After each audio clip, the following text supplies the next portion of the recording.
hey, there you are. Come on in here. It is Thursday, June the 20th. Here's what we're working on this morning. Protesters, they have gathered outside a Hamilton business where at least 2 dogs have died. The woman killed in the Vaughan Mills parking lot earlier this week is from Hamilton. We'll have an update. And the Blue Jays' struggles continue as they get swept for the first time.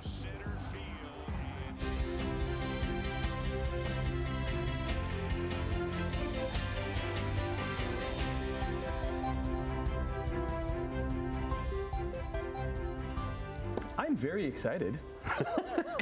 Oh, okay. Tomorrow, We get to sleep in.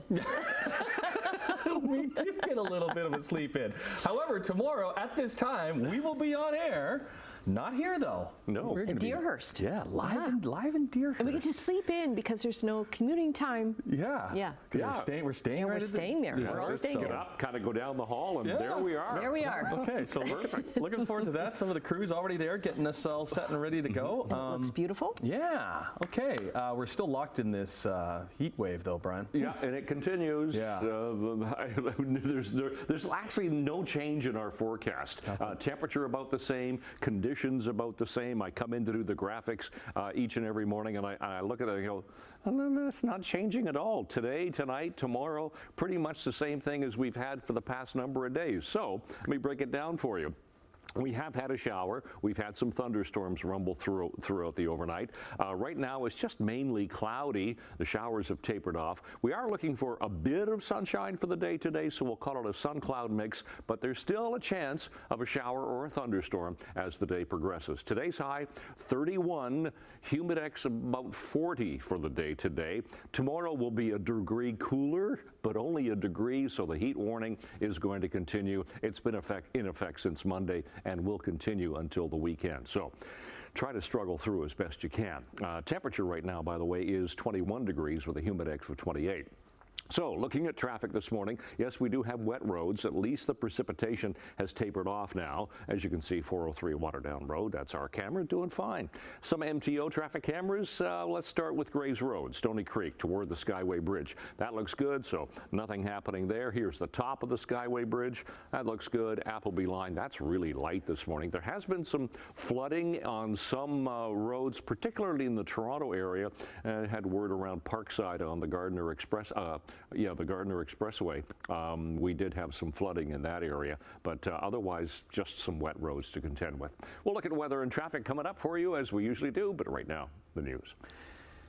Yeah, thanks, Brian. Let's get into it. Tensions have heated up overnight after allegations that a second dog has died in the care of a Hamilton dog boarding business. Protests are expected to continue this morning. Let's bring in Simone Gavros, who joins us from West Hamilton with more on the situation. Set the scene for us this morning, Simone.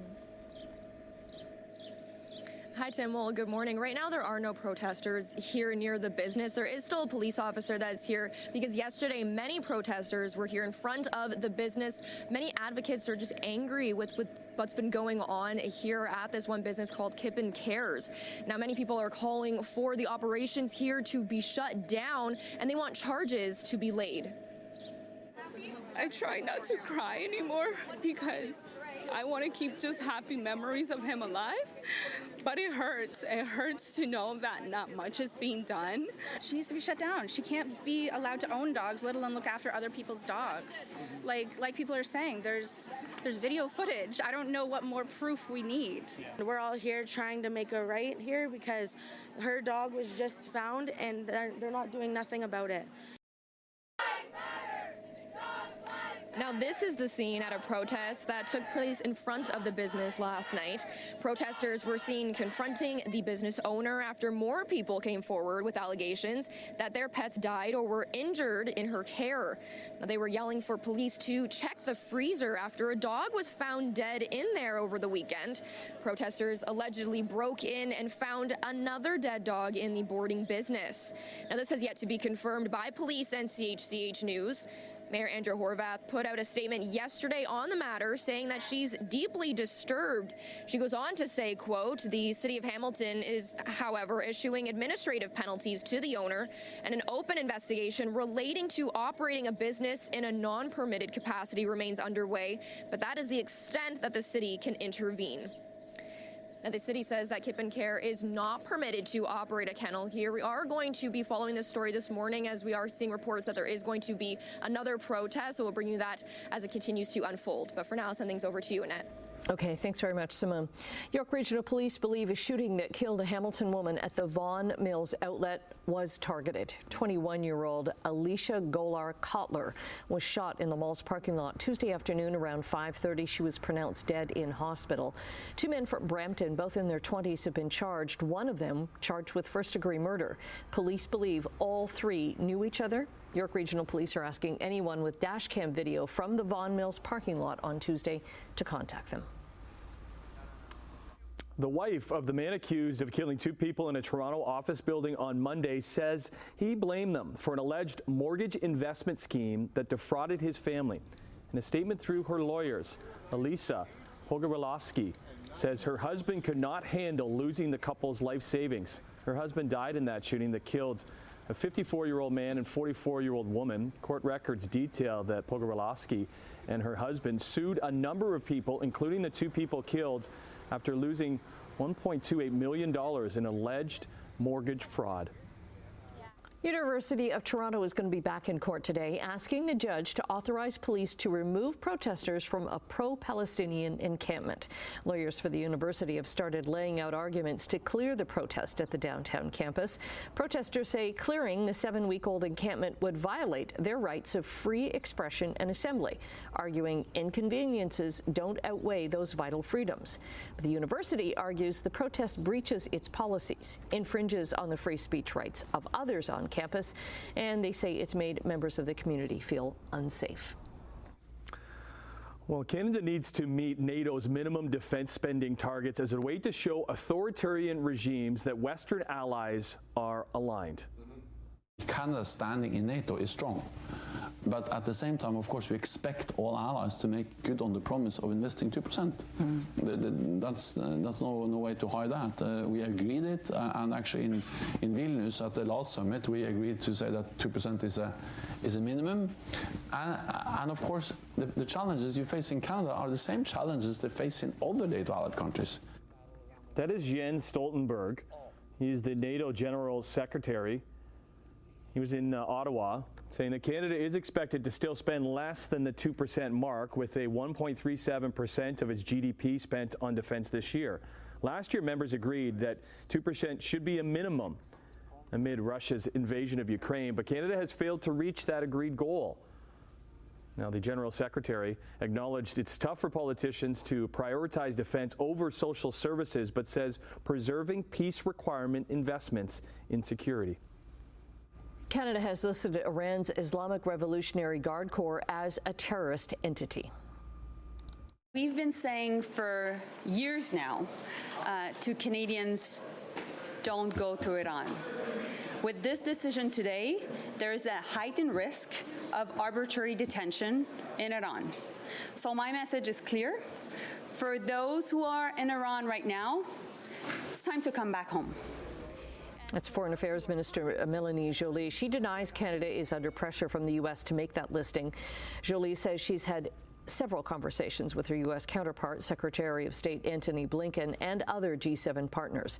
The federal government had previously barred tens of thousands of prominent Iranian government officials from coming into Canada, including top members of the Revolutionary Guard Corps. An inquest has been announced into the death of a man after an interaction with Hamilton police. An inquest into the death is mandatory under the Coroner's Act. 42-year-old Jason Peterson died in July of 2020 after he was shot by police in a parking lot at the corner of Gage and Cannon. In 2021, Ontario's police watchdog cleared the two officers who shot him, saying that there was no reasonable grounds to believe the officers had committed a crime. Peterson had been in the passenger seat of a car that police had been following and blocked it in. The SIU said Peterson fired a shotgun at one officer, and that's when the two officers returned fire. A number of people in Hamilton have raised concerns about safety, cleanliness, and a lack of enforcement regarding the city's encampment protocol.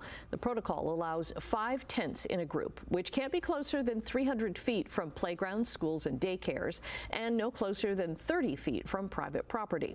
Many living near these encampments say they're dealing with a vicious cycle of unresponsiveness between bylaw officers and police.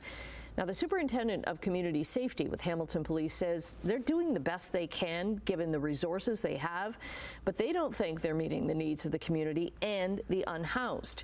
The city is going to spend another $1.8 million to add more resources for drop-in programs and shelters. Well, the German city of Frankfurt is updating its traffic crossings to a little bit more themed to Euro 2024. So at pedestrian crossings, instead of red lights, people will find red cards, and the green light shows a football player kicking a ball. Pedestrian symbols are known as Ampelmann, and that's so little traffic light man. The fall of the Berlin Wall risked ending the East German Ampelmann, but public pressure saved it. I think that's Editor Steve's actual stickmen that he does for us. Don't you think? I like that. Red card there. Yeah, that is exactly how our Editor Steve does our video, because we're not allowed to do the pictures, and explains what happened in the World Cup. Yeah, that's exactly it. Okay. You should get a little kickback, I think, there, Editor Steve. Let's look into that. More Euro Cup coming up in a second. Let's start with the Jays, because despite suffering through a frustrating season, there is one thing that hasn't happened to the Toronto Blue Jays this year. They have not been swept in a series. Until last night. Jaron Duran lifts one to deep center field, and it is way out of here, up into the WestJet flight deck. To make matters worse, it was the team that they're chasing. It's the Boston Red Sox. Oh, man. Geez, Kevin Gausman gave up a couple home runs, 5 runs in his 5 2/3. He would pick up his 6th loss of the season. Jays left 10 runners on base. They lose at 7-3. They fall 4 games below 500. They have a day off today, and they head to Cleveland for a weekend series starting tomorrow. All right, let's go to the Euro Cup, where host Germany continued their strong start after a dominating win over Scotland in the opener 5-1. They took down Hungary in match day 2 for a Group A, 2-0. And they sit atop the group with 1 match to play.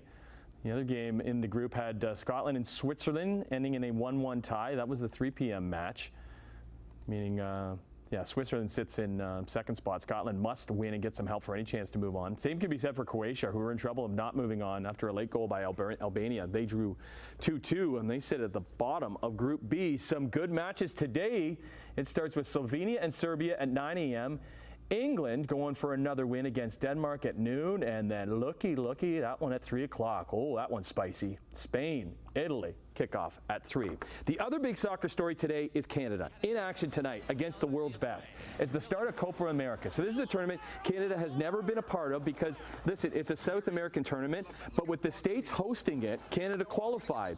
And it starts against the 15-time winners of Copa, the World Cup champs and world number 1 Argentina. Led by Lionel Messi, Canada will now face the world's top club in Atlanta tonight. They did well against France, where they drew them 0-0 a couple weeks ago. They're going to play in Atlanta. They did lose 4-0 to the Netherlands, so we'll see what happens tonight. After tonight's match, Canada will play Chile and Peru in the upcoming match. She'll kick off at 8 o'clock. And let's stay with the red and white and look ahead to the Olympics, because expectations are big for our men's basketball team. Canada Basketball has formally announced its training camp roster for the upcoming games in Paris.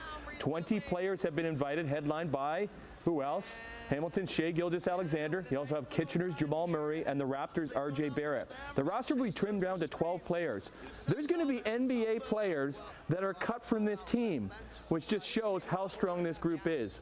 They're going to be led by head coach Jordi Fernandez, who won bronze at the World Cup last summer. Going to hold training camp in Toronto from June 28th to July 7th. And we'll have to wait one more night until the Oilers try and force a 7th and deciding game in the Stanley Cup final against Florida. But their rivals down the QE2 making news yesterday. Calgary has traded their all-star goaltender, Jacob Markstrom, to the New Jersey Devils. Coming back to Calgary, defenseman Kevin Ball, and a draft pick next year. 34-year-old played 5 seasons with the Flames, was an all-star in the 21-22 season.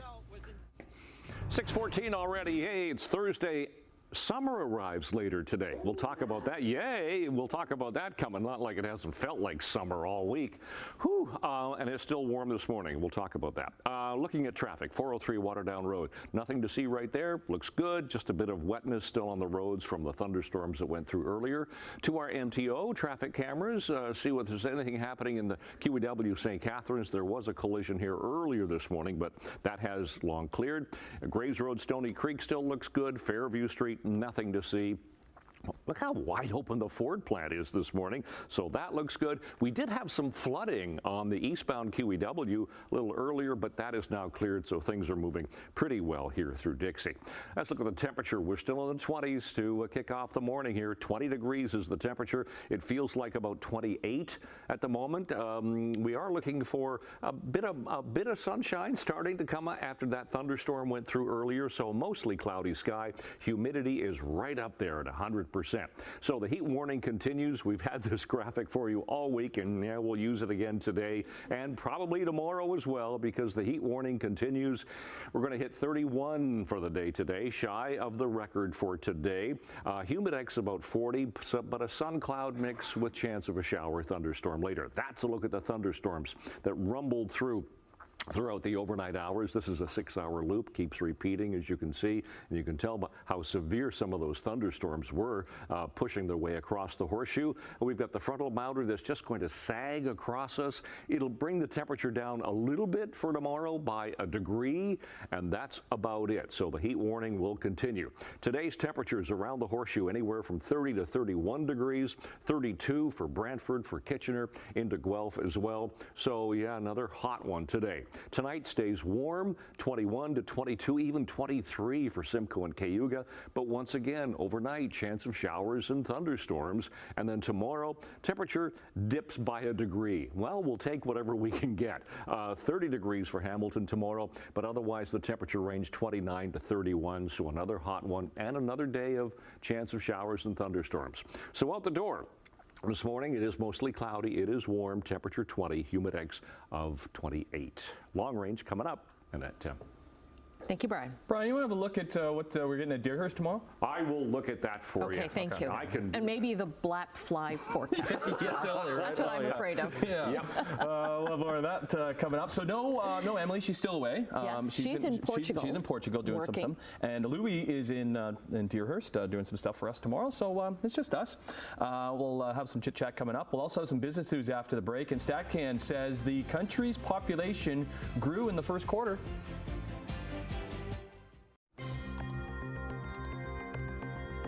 $6.19 is the time on your Wednesday. Here's some numbers for you. Our dollar fell 4 basis points, trading overseas this morning at 72.90 US. Gold down. No, check that.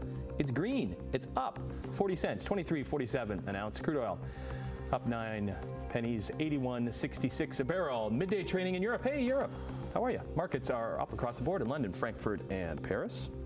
In Asia, the markets were up today in Tokyo, but down in Hong Kong and Shanghai. U.S. markets were closed for the Juneteenth holiday yesterday. Full day of trading in Canada.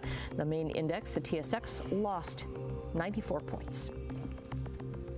Well, good morning. Hope you didn't get woken up to those thunderstorms earlier on. Let's get into some business news now. Canada's population, it grew by 0.6% to top 41 million people in the first quarter of the year. StatsCan says the country saw a gain of roughly 242,700 people in the first 3 months. More than 120,000 immigrants were welcomed during that period. Net immigration amounted to more than 12,000 people. There is going to be no strike tonight by hundreds of unionized aircraft mechanics at WestJet. The threat of a walkout was dropped overnight after both sides agreed to go back to the bargaining table while an arbitration request is sorted out. This morning, WestJet says it's working to resume normal operations as quickly and efficiently as possible. The airline had canceled more than 30 flights yesterday and today to prevent stranding customers. Did you experience those thunderstorms coming in? Oh, yeah. Yeah, it was quite the drive, wasn't it? It was. A rumble of thunder. There was a lot of ponding. Yes, 10 and 2. Okay, we'll check in and we'll see if we'll get some more thunderstorms. We know the heat continuing. How long? Brian will have your 7-day forecast after this. Away we go into this Thursday morning, QEW east of Lake. Let's check our MTO traffic cameras, and as you can see, there's nothing happening here. Actually, it's fairly dry through here as far as the highway is concerned. Top of the Burlington Skyway Bridge getting really slow now, heading down toward North Shore Boulevard and in through Burlington. Appleby line still looks good. We'll flip ahead to Sheridan, excuse me, going through Mississauga. Not a problem there. And here's the 403 at Mavis. Really no problems on the roads this morning. Just a bit of wetness from that thunderstorm that rumbled through. Let's check the temperatures that we have at the moment. Temperature right now sitting at 20 degrees for Hamilton. Humidex about 28. Same for Toronto. 22 Grimsby and for Mississauga. Seasonals this time of year are 13 for the overnight low. Oh, we are way above that. 25 for the daytime high. Those are our sometimes and our records for today. Record for today is 33.1 back in 1988. We won't quite get there. We will be close, but we won't quite get there. So 25 for the first spell for school today, some sun and chance of a shower thunderstorm, and 31 for after school. So that's the forecast high for the day today. As we get into summer, around 450, 451 this afternoon, we'll be getting into summer, but 31 feeling like 40 with that shower thunderstorm scenario once again. Tonight, 21 showers, thunderstorms possible. Same conditions for tomorrow. Temperature dips by a degree, 30 feeling like 38, and then it breaks. 28 for Saturday and Sunday. Chance of showers both days. Look at Monday, 24, and then the temperature climbs again Tuesday and Wednesday. That's your forecast. Annette, Tim. All right, thanks, Brian. Usually, fine wine gets better with age. Maybe not this glass. You don't want a glass of it. Scientists have discovered the world's oldest wine. It was bottled about 2,000 years ago. It was in a sealed tomb that a family discovered in 2019 when they were having work done on their home in the town of Cremona, Spain. The wine was in a glass funeral urn that had been remarkably well preserved. An analysis reveals that it was a white wine. It developed a bit of a reddish hue. It also had human remains in it because a man's ashes had been mixed in. Burying people with items that might help them in the afterlife was very common in the Roman Empire. Being married to a sommelier, I know that Liz would still, I don't know if she would taste it. She would definitely want to smell it and just see like how well it holds up. It's 2,000 years old. And but she, it's just like, she has such a nose, she'd be able to go, ashes of a 30-year-old. right, right? Totally. It's that precise. Yeah. I'd give you some wine puns, but they're always in poor taste, so I'm not going to go there. Very good. Yeah. Cheers to that. Let's take a break, shall we? Yeah. Oh, there you go. Like we need a Riesling.